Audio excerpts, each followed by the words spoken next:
Hello बच्चों, स्वागत है आपका आपके YouTube चैनल डियर गुरुजी @पढ़ाई वाला। तो स्वागत करता हूं आपका, मैं आपका जीतू सर। तो क्लास 11 का आज हम चैप्टर लेके आए लॉज ऑफ मोशन। क्लास 11 से लॉज ऑफ मोशन। तो चलिए शुरुआत करते हैं बिना टाइम वेस्ट किए। लॉज ऑफ मोशन, मोशन की लॉज के बारे में पढ़ेंगे इस चैप्टर में। तो सबसे पहले हमें पता होना चाहिए कि कोई भी बॉडी अगर मोशन में आएगी तो वो कैसे आएगी, मोशन में है तो क्यों है, रेस्ट पे है तो क्यों है। इसकी सारी ब्रांचेस होती हैं, उन ब्रांचेस को अलग अलग क्लासिफाई किया गया है फिजिक्स में। तो सबसे पहले अगर कोई भी बॉडी रेस्ट में होती है तो फिजिक्स की उस ब्रांच को हम बोलते हैं स्टैटिक्स। क्या बोलेंगे बच्चों? स्टैटिक्स। फिजिक्स की वो ब्रांच जिसमें बॉडी किसमें रहती है, हमेशा रेस्ट में, उस ब्रांच को हम बोलते हैं स्टैटिक्स। फिजिक्स की वो ब्रांच जिसमें बॉडी हमेशा किसमें रहेगी, मोशन में, उसको बोलते हैं काइनेमेटिक्स। काइनेमेटिक्स। और फिजिक्स की वो ब्रांच जिसमें बॉडी मोशन में तो होगी और उसका कॉज भी हमें पता होगा, and the cause of motion, cause of motion, उस ब्रांच को हम क्या बोलते हैं, डायनेमिक्स। क्या बोलते हैं? डायनेमिक्स।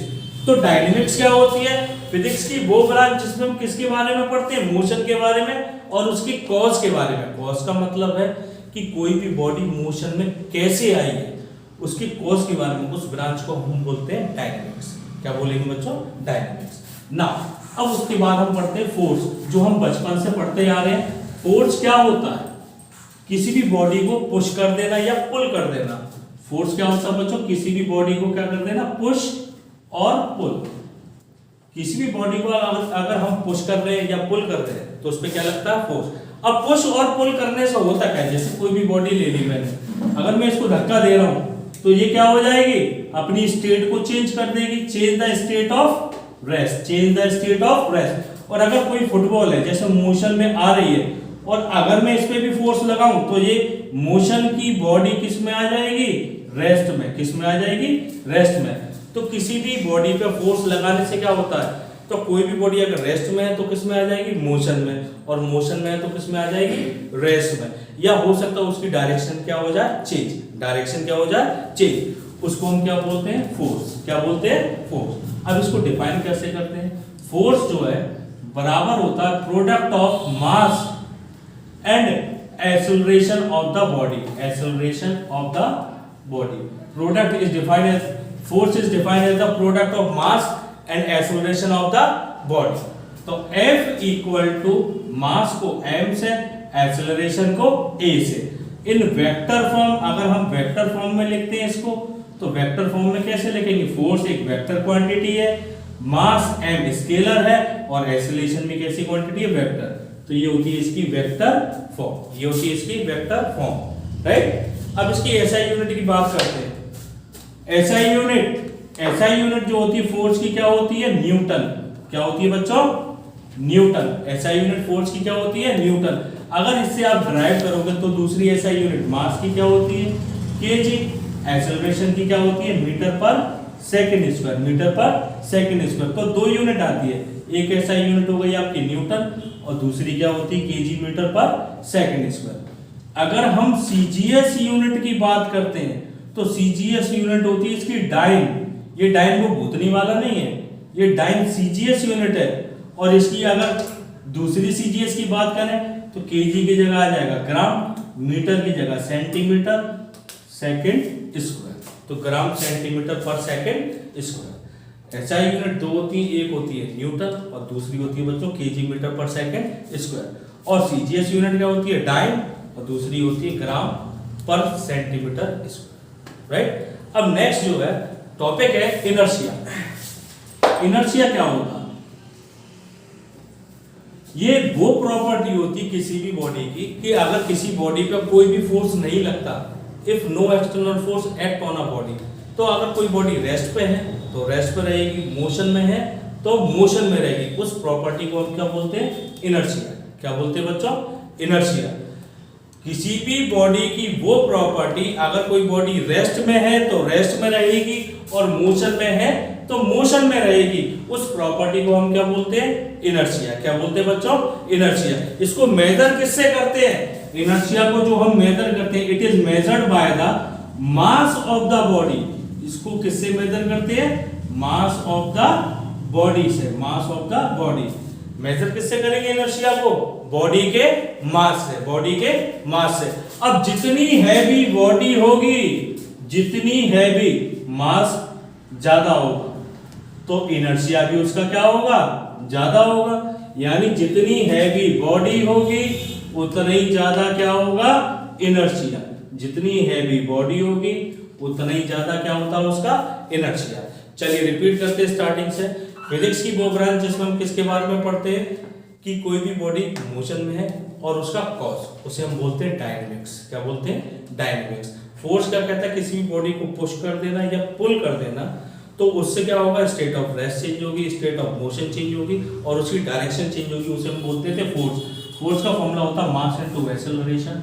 अगर वेक्टर फॉर्म में लिखते हैं तो m cross a vector, m cross a vector. SI unit की बात करें, एसआई यूनिट होती है न्यूटन या KG metre per second square. CGS unit की बात करेंगे तो वो होती है डाइन या ग्राम सेंटीमीटर पर सेकंड स्क्वायर। उसके बाद हमने बात करी इनर्शिया की। इनर्शिया वो प्रॉपर्टी होती है किसी भी बॉडी की, जब बॉडी रेस्ट में है तो रेस्ट में रहेगी, मोशन में है तो मोशन में रहेगी, अगर कोई एक्सटर्नल फोर्स उस पर नहीं लग रहा, उस प्रॉपर्टी को हम बोलते हैं इनर्शिया। और इसको मेजर किससे करते हैं हम? मास ऑफ द बॉडी से। मेजर किससे करते हैं बच्चों? मास ऑफ द बॉडी। जितनी हैवी बॉडी होगी उतना ही ज्यादा उसका क्या होता है? इनर्शिया। जितनी हैवी बॉडी होगी उतना ही ज्यादा उसका क्या होता है? इनर्शिया। अब पढ़ने वाले हम टाइप्स ऑफ इनर्शिया। इनर्शिया जो है 3 टाइप का होता है। पहला होता है इनर्शिया ऑफ रेस्ट। तो हेडिंग है हमारी बच्चों टाइप्स ऑफ इनर्शिया। 3 टाइप के होते हैं। पहला इनर्शिया ऑफ रेस्ट, दूसरा इनर्शिया ऑफ मोशन और तीसरा होता है बच्चों inertia of direction. Inertia of direction. अब इन तीनों के बारे में हम डिस्कस करने वाले हैं। तो ये तीनों कैसे होते हैं? ओके, तो बच्चों 3 टाइप के इनर्शिया होते हैं। पहला होता है इनर्शिया ऑफ रेस्ट, दूसरा होता है इनर्शिया ऑफ मोशन और तीसरा होता है इनर्शिया ऑफ डायरेक्शन। तो इनर्शिया ऑफ रेस्ट क्या कहता है कि ये एबिलिटी होती है बॉडी की, ये एबिलिटी होती है खुद की बॉडी की कि वो चेंज कर ले कौन सी स्टेट को? स्टेट ऑफ रेस्ट को, स्टेट ऑफ रेस्ट को। किसी भी बॉडी की वो एबिलिटी कि अपनी स्टेट ऑफ रेस्ट को क्या कर ले? वो खुद से चेंज। उसे हम क्या बोलते हैं? Inertia of rest. क्या बोलते हैं? Inertia of rest. Suppose that एक बस में हम बैठे हुए हैं, बस अभी रुकी हुई है, स्टॉप है। जैसे ही वो बस चलना स्टार्ट होगी तो हमारे ऊपर क्या लगेगा? फोर्स लगेगा पीछे की साइड, और हम पीछे क्या होंगे? एक झटके से पीछे झटका आएगा और उसकी वजह से हमारा बॉडी का इनर्शिया किस में आ जाएगा? मोशन में। किस में आ जाएगा? क्योंकि पहले किस में था? रेस्ट पे। और जैसे ही बस चलना स्टार्ट हुई तो हम पे क्या लगा? एक फोर्स लगा। फोर्स की वजह से हम पीछे की साइड गिरेंगे और गिरने की वजह से हमारा इनर्शिया जो है बॉडी का वो किस में आ जाएगा? मोशन में। दूसरा एग्जांपल, जैसे अगर हम किसी घोड़े पे बैठे हुए हैं हॉर्स, और घोड़ा चलना स्टार्ट करते तो उसमें भी एकदम पीछे की साइड झटका लगता है, फॉल बैकवर्ड। पीछे की साइड क्यों लगता है? क्योंकि हमारा जो इनर्शिया था रेस्ट का वो किस में आता? मोशन में। जब थोड़ा सा फोर्स लगता और जब वो मोशन में आ जाता तो वो कंटिन्यू किस में रहता है? फिर मोशन। दूसरा होता है इनर्शिया ऑफ मोशन। अब घोड़े पे तो हम बैठे थे, घोड़े पे बैठने के बाद हम चल भी रहे हैं घोड़े पे, इनर्शिया हमारा भी किस में? मोशन में। और आगे कोई हाथ देकर रोक दे, रुक जाओ रुक जाओ, तो रुकने की वजह से अब जब घोड़ा रुकेगा तो हम फॉल होंगे आगे की तरफ, आगे की तरफ फॉल होंगे। तो उस केस में हमारा इनर्शिया किस में आ जाएगा? वापस से रेस्ट में। किस में आ जाएगा? रेस्ट में। तो जो कंटिन्यू घोड़ा चल रहा था उस समय किस में था? मोशन में। जब वो रुक जाएगा तो किस में आ जाएगा? रेस्ट में। तीसरा होता है इनर्शिया ऑफ डायरेक्शन। ये बॉडी की वो एबिलिटी होती है जो अपनी डायरेक्शन को खुद से क्या कर लेती है? चेंज। खुद से क्या कर लेती है? चेंज। हम अपनी कार चला रहे हैं और एक शार्प टर्न ले लें, तो शार्प टर्न जैसे ही लेंगे तो जो पैसेंजर पीछे बैठे होंगे वो एकदम जर्क से कोने में गिर जाएंगे। देखा होगा आपने कि जैसे ही एक शार्प टर्न लेंगे तो एकदम स्लाइड होके कर्व आता है, तो कर्व आने की वजह से वो डायरेक्शन हमारी क्या हो जाती है? इनर्शिया की चेंज। डायरेक्शन क्या हो जाती है? चेंज। उसे हम बोलते हैं इनर्शिया ऑफ डायरेक्शन। क्या बोलते हैं? Inertia of direction. अगर हम कार में या कोई भी व्हीकल में एक शार्प टर्न ले लेते हैं तो बॉडी जो है एकदम टिल्ट हो जाती है एक ही साइड में। तो जो टिल्ट होती है वो क्यों होती है? क्योंकि हमारी बॉडी का जो इनर्शिया है वो डायरेक्शन को क्या करता है? चेंज। डायरेक्शन को क्या करता है? चेंज। और चेंज होने की वजह से वो क्या डायरेक्शन को टिल्ट कर देता है। नेक्स्ट जो हेडिंग है बच्चों, लीनियर मोमेंटम। तो बच्चों अब हम देखेंगे लीनियर मोमेंटम। लीनियर मोमेंटम इसको रिप्रेजेंट जो करते हैं वो हम करते हैं P से, रिप्रेजेंट करते हैं P से। क्या होता है लीनियर मोमेंटम? जितना भी क्वांटिटी मोशन की होती है बॉडी के अंदर उसे हम क्या बोलते हैं? Linear momentum. The quantity of motion, quantity of किसकी बच्चों? मोशन की। क्वांटिटी ऑफ मोशन जो किसके अंदर होती है? Contained in a body, contained in a body is called क्या? Linear momentum. जितनी भी क्वांटिटी मोशन की किसी बॉडी के अंदर होती है उसे हम क्या बोलते हैं? Linear momentum. किससे क्या बोलते हैं बच्चों? Linear momentum. अब ये डिपेंड किस पे करती है? पहली डिपेंड करती है मास ऑफ द बॉडी पे, मास ऑफ द बॉडी। जितना ज्यादा मास उतना ही ज्यादा लीनियर मोमेंटम। दूसरा डिपेंड करता है velocity of the body, velocity of the body. ये दो चीजों पर डिपेंड करता है बच्चों लीनियर मोमेंटम। होता क्या है? जितना भी क्वांटिटी मोशन की किसी भी बॉडी के अंदर होती है उसे हम बोलते हैं लीनियर मोमेंटम। क्या बोलते हैं बच्चों? Linear momentum. ये किस पे डिपेंड करता है? एक तो मास और दूसरा वेलोसिटी। किस पे डिपेंड करता है? एक तो मास पे और दूसरा वेलोसिटी। अब इसे मेजर कैसे करते हैं? It is defined as the product of, it is measured किससे? Linear momentum. It is measured by the product of mass and velocity of the body. किससे मेजर करते हैं? Product of mass and velocity of the किसकी? Body. Velocity of the किसके? Body. Linear momentum को किससे represent? P। मास को किससे? M। और वेलोसिटी को किससे? V। अगर वेक्टर फॉर्म में लिखते हैं, इन वेक्टर फॉर्म, तो वेक्टर फॉर्म में क्या होता है? P वेक्टर, वेक्टर क्वांटिटी होती है ये, मास स्केलर है और वेलोसिटी भी क्या है? वेक्टर। तो वेक्टर फॉर्म में क्या आता है? P vector equal to M cross B vector. P vector equal to M cross B vector. अब बात करते हैं इसकी SI यूनिट की। मास की कितनी होती है बच्चों? kg। वेलोसिटी की होती है मीटर पर सेकंड। तो SI यूनिट क्या बनती है इसकी? kg metre per second. और अगर CGS यूनिट की बात करें तो kg की जगह आ जाएगा ग्राम, मीटर की जगह सेंटीमीटर पर सेकंड, सेंटीमीटर पर सेकंड। लीनियर मोमेंटम कैसे मेजर करते हैं? Product of mass and velocity of the body, यानी P equal to mv। Vector form में देखेंगे तो P vector equal to M cross V vector. SI unit क्या होती है बच्चों इसकी? kg metre per second. और CGS यूनिट क्या होती है इसकी? ग्राम सेंटीमीटर पर सेकंड। और इसके डायमेंशनल फॉर्मूले को देखते हैं तो डायमेंशनल फॉर्मूला मास का M, वेलोसिटी का होता है LT-1। तो डायमेंशनल फॉर्मूला क्या आता है बच्चों इसका? MLT-1, MLT-1। अब इसकी हम कंडीशंस देखेंगे कि क्या क्या कंडीशंस है इसकी बच्चों। अब इसकी कंडीशन फर्स्ट, केस फर्स्ट क्या कहता है?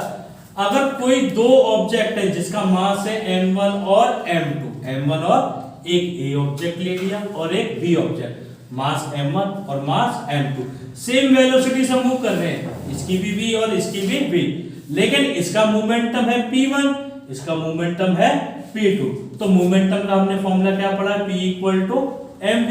तो पहले के लिए लगाइए P1 इक्वल टू mv1, दूसरे के लिए P2 इक्वल टू mv2। दोनों का रेशियो रखेंगे हम, P इक्वल टू mv। तो P इक्वल टू, बच्चों यहाँ पे वेलोसिटी सेम ली है तो m1v, और वेलोसिटी सेम है तो यहाँ क्या हो जाएगा? m2v। दोनों का रेशियो रखा, P1 upon P2 equal to m1v upon m2v। यहां पर v से v कैंसिल क्योंकि वेलोसिटी दोनों की क्या थी? सेम, यानी P1 अपॉन P2 बराबर आ गया m1 अपॉन m2। इसका मतलब मोमेंटम डायरेक्टली प्रोपोर्शनल है किसके? मास के। मोमेंटम डायरेक्टली प्रोपोर्शनल किसके? मास के। कब? जब वेलोसिटी दोनों की क्या हो जाएगी? Constant, same. क्या हो जाएगी? Same. P1 m1v, P2 m2v, ratio रखा तो P1 upon P2 m1 upon m2। यानी P प्रोपोर्शनल हो गया किसके, M के। किसके हो गया बच्चों, M के। इसका मतलब क्या है, heavier the body greater it's momentum. जितनी हैवी बॉडी होगी उतना ही ज्यादा उसका क्या होगा, मोमेंटम। जितनी हैवी बॉडी होगी उतनी ज्यादा उसका क्या होगा, मोमेंटम। लेकिन कब होगा, जब वेलोसिटी क्या रहेगी उसकी, कांस्टेंट। क्या रहेगी, कांस्टेंट। तो चलिए ग्राफ देखते हैं इसका। ये हमने लिया m x एक्सिस पे, y एक्सिस पे लिया हमने मोमेंटम p। तो कैसी लाइन आएगी, डायरेक्टली प्रोपोर्शनल का ग्राफ कैसा आता है, हमेशा स्ट्रेट लाइन। और जो स्ट्रेट लाइन है वो किसको रिप्रेजेंट करेगी, वेलोसिटी को। और वेलोसिटी इसमें क्या है बच्चों, कांस्टेंट। वेलोसिटी क्या है, कांस्टेंट। तो कंडीशन सेकंड है, केस सेकंड। तो अब इसमें क्या होता है, अगर दो ऑब्जेक्ट ले ली जिसका मास सेम है, when two object of mass m, मास दोनों का क्या है, same, moving with velocity v1 and v2 having momentum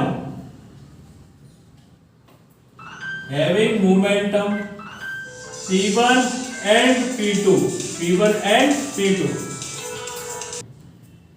okay, दो ऑब्जेक्ट लिए बच्चों हमने जिसका मास है m, v1 और v2 वेलोसिटी से मूव कर रहे हैं। मोमेंटम उसका कितना, p1 and p2। तो मोमेंटम का हमने फॉर्मूला पढ़ा है, p इक्वल टू होता है mv। अब पहले के लिए p1 equal to mv1, second के लिए p2 इक्वल टू mv2। अब दोनों का रेशियो रखा, p1 upon p2 equal to mv1 upon mv2। m से m कैंसिल, यानी p1 upon p2 equal to v1 upon v2, यानी p डायरेक्टली प्रोपोर्शनल हो गया किसके, v का। इसका मतलब है जितनी ज्यादा वेलोसिटी होगी बॉडी की उतनी ज्यादा उसका क्या होगा, मोमेंटम। जितनी ज्यादा वेलोसिटी होगी बॉडी की उतनी ज्यादा उसका क्या होगा, momentum. Greater the velocity of the body, greater is it's momentum. Greater is it's क्या होगा बच्चों, मोमेंटम। जितनी ज्यादा वेलोसिटी होगी उतनी ज्यादा उसका क्या होगा, मोमेंटम। तो ग्राफ देखेंगे इसका। अब प्रोपोर्शनल है, प्रोपोर्शनल का हमेशा कैसे आता है, स्ट्रेट लाइन। कैसे आता है बच्चों, स्ट्रेट लाइन। और जो स्ट्रेट लाइन आएगी तो m यहाँ पे क्या हो जाएगा हमारा, कांस्टेंट। m क्या हो जाएगा, कांस्टेंट। Clear, okay. अब कंडीशन थर्ड है बच्चों, अगर दोनों बॉडी का मोमेंटम इक्वल हो जाए तो if the momentum of to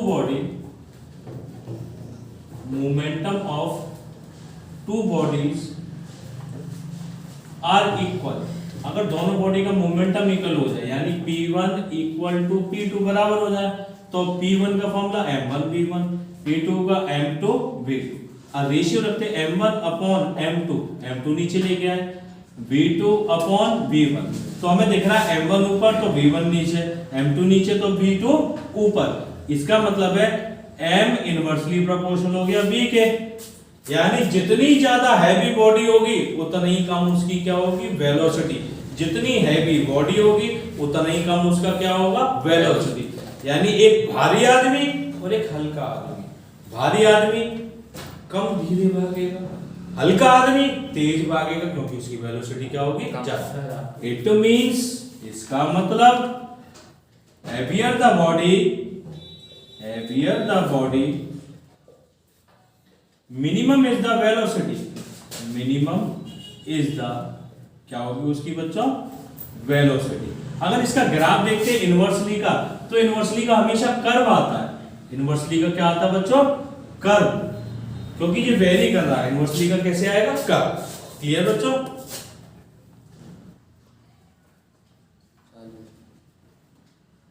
कर दो सर। तो बच्चों अब हम पढ़ने वाले हैं Newton first law of motion. Newton first law of motion क्या कहता है, अगर कोई भी बॉडी रेस्ट में तो वो हमेशा किस में रहेगी, रेस्ट में। और अगर मोशन में है तो वो किस में रहेगी, मोशन में। अगर कोई एक्सटर्नल फोर्स ना लगे, if no external force act on it, अगर कोई बॉडी रेस्ट में है तो रेस्ट में रहेगी, और मोशन में है तो मोशन में रहेगी, अगर उस पर कोई भी एक्सटर्नल फोर्स ना लगे। जैसे एक किताब को हमने टेबल पर रख दिया, अगर मैं उस पर फोर्स लगा के उठाऊं ना तो वो वहीं रखी रहेगी, कोई उसको नहीं उठाएगा। ऐसे ही अगर कोई बॉडी मोशन में, अगर साइकिल हम चला रहे हैं, साइकिल हमारी किस में, मोशन में, अब मोशन में जब तक हम ब्रेक नहीं लगाएंगे तब तक वो रुकेगी कैसे, लेकिन टायर और रोड के बीच में फ्रिक्शन होता है, उसकी वजह से भी क्या होती है, रुक जाती है। तो जब तक कोई एक्सटर्नल फोर्स ना लगे तब तक कोई बॉडी नहीं रुक सकती। तो फर्स्ट लॉ वही बोलता है, अगर कोई बॉडी रेस्ट में है तो रेस्ट में रहेगी, मोशन में है तो मोशन में रहेगी, अगर कोई एक्सटर्नल फोर्स उस पे ना लगे। सेकंड लॉ क्या कहता है इसका, सेकंड लॉ कहता है कि जिस रेट से मोमेंटम चेंज होगा, the rate of change of momentum, वो डायरेक्टली प्रोपोर्शनल होता है अप्लाइड फोर्स के। Rate of change of momentum, rate of change of momentum वो डायरेक्टली प्रोपोर्शनल होता है किसके, फोर्स के, डायरेक्टली प्रोपोर्शनल होता है किसके, फोर्स के। जो फोर्स इसमें हम लेते हैं वो होता है इम्प्रेस्ड फोर्स। इम्प्रेस्ड फोर्स का मतलब होता है किसी चीज को दबाने के लिए या धकेलने के लिए जो फोर्स यूज होता है उसे हम बोलते हैं impressed force. Rate of change of momentum directly proportional होता है इम्प्रेस्ड फोर्स के, इम्प्रेस्ड फोर्स के। और जो चेंज होगा वो किस डायरेक्शन में होगा, जिस डायरेक्शन में फोर्स लगा। अगर कोई बॉडी यहाँ पर रखी हुई, ये बॉडी रखी हुई है, अगर मैंने फोर्स यहाँ से लगाया है तो चेंज भी इसी डायरेक्शन में होगा। ऐसे नहीं कि बॉडी ऊपर मूव कर जाए, ऐसा नहीं हो सकता। जिस डायरेक्शन में फोर्स हम अप्लाई करेंगे उसी डायरेक्शन में क्या होता है, चेंज। अब इसके एक्सप्रेशन देखते हैं, एक्सप्रेशन क्या है। तो कहता है rate of change of momentum directly proportional होता है इम्प्रेस्ड फोर्स के। Rate of change of momentum delta P upon delta T proportional to F, या आप ऐसे भी लिख सकते हो dp upon dt proportional to f। ये भी क्या होता है, change in momentum, change in momentum. Okay, तो अब मैं इसको उल्टा लिखूंगा, f proportional to delta p upon delta t, f proportional to delta p upon delta t, delta भी तो लिख सकता हूं। ओके, प्रोपोर्शनल का साइन हटाते हैं, कांस्टेंट आता है k, और k को हम क्या बोलते हैं, प्रोपोर्शनलिटी कांस्टेंट। k क्या होता है यहाँ पे बच्चों, प्रोपोर्शनलिटी कांस्टेंट, प्रोपोर्शनलिटी कांस्टेंट। अब इसके बाद हमें फॉर्मूला पुट करना, मोमेंटम का फॉर्मूला हमने पढ़ा है mass into velocity upon delta T. m को बाहर लेके आए, delta v upon delta T, की हमने लिखा रहने दिया।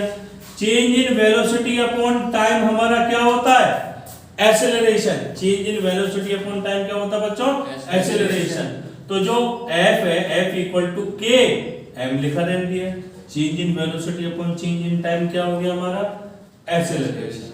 अगर एसआई सिस्टम में बात करें, इन एसआई सिस्टम k की वैल्यू कितनी होती है, हमेशा 1। k की वैल्यू कितनी होती है, 1। तो फॉर्मूला हमारा क्या आता है, f इक्वल टू m। और अगर इसको हम वेक्टर फॉर्म में लिखते हैं, इन वेक्टर फॉर्म, तो वेक्टर फॉर्म में फोर्स एक वेक्टर क्वांटिटी है, मास स्केलर है, क्रॉस एक्सेलरेशन हमारी कैसी है, वेक्टर। ये वेक्टर फॉर्म है।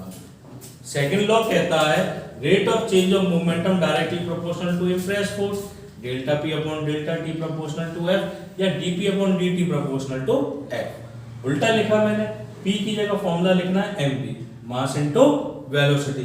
प्रोपोर्शनल हटाया, कांस्टेंट आया k, k को हम क्या बोलेंगे, कांस्टेंट ऑफ प्रोपोर्शनलिटी या प्रोपोर्शनलिटी कांस्टेंट। मास बाहर निकाला, delta v upon delta t। Change in velocity upon change in time हमारा होता है एक्सेलरेशन।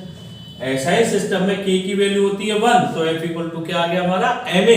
और अगर वेक्टर फॉर्म में देखेंगे तो f vector equal to m cross a vector, क्योंकि एक्सेलरेशन भी हमारी वेक्टर क्वांटिटी है। तो बच्चों अब हम पढ़ने वाले हैं न्यूटन सेकंड लॉ। मोशन का जो था उसको कंपोनेंट फॉर्म में, Newton second law of motion in component form. तो सबसे पहले इसमें हमें पता होना चाहिए कि कंपोनेंट बनाते कैसे हैं हम। हमने एक्सिस ली मैथ की, मैथ में 3 एक्सिस होती है, 3D system, X axis, Y axis और जेड एक्सिस। तो बात करेंगे हम फोर्स की, एक्स एक्सिस पे अगर फोर्स को रिप्रेजेंट करना है किससे रिप्रेजेंट करेंगे, एफ एक्स। वाई एक्सिस पे एफ वाई, जेड एक्सिस पे एफ जेड। इसको रिप्रेजेंट करते हैं आई के साथ, इसको जे के साथ और इसको के के साथ। तो चलिए फोर्स को हम ब्रेक करते हैं। जो फोर्स होता है हमारा F इक्वल टू एम होता है, तो पहले फोर्स को ब्रेक कीजिए तीनों एक्सिस में, F X I cap plus F Y J cap plus F Z K cap. अब हमने जो फॉर्मूला पढ़ा है फोर्स का, F इक्वल टू होता है एम ए, तो मास तो स्केलर क्वांटिटी है तो एक ही एक्सिस पे लाई करेगा। अब एक्सेलरेशन के लिए बात करें तीनों एक्सिस के लिए, तो क्या लिखेंगे, A X I A Y J plus A Z K. M I right? Yes sir. अब f की वैल्यू हमने निकाली थी, F X I cap F Y J cap F Z K cap equal to M A X I plus A Y J plus A Z K. अगर हम compare करते हैं इसको आई वाले को आई से, तो एफ एक्स बराबर आएगा एम ए एक्स के, और ये भी बराबर होता था के D P x upon D T, momentum के बराबर होता था, चेंज इन मोमेंटम। y की बात करेंगे तो M A Y equal to K D P Y upon हो गया डी टी, ये y एक्सिस के लिए हो गया। अब z की बात करेंगे, F Z equal to M A Z equal to K D P Z upon आ गया डी टी। ये हमारा कंपोनेंट फॉर्म कहलाती है न्यूटन की सेकंड लॉ। तो बच्चों हमने फॉर्मूला पढ़ा है F equal to M A. अब मैं बात कर रहा हूं न्यूटन को डिफाइन करने की। अगर आपसे पूछता है डिफाइन न्यूटन, तो आप कैसे डिफाइन करोगे उसको, तो उसके लिए हम बात करते हैं फोर्स 1 न्यूटन कब होगा, जब मास बॉडी का कितना होगा 1 kg और उसमें एक्सेलरेशन कितना प्रोड्यूस हो जाए 1 मीटर पर सेकेंड स्क्वायर। यानी डेफिनेशन अगर हम बनाते तो डेफिनेशन ये बनेगी 1 Newton is that force, 1 Newton is that force, ये वो फोर्स होता है which produce an acceleration of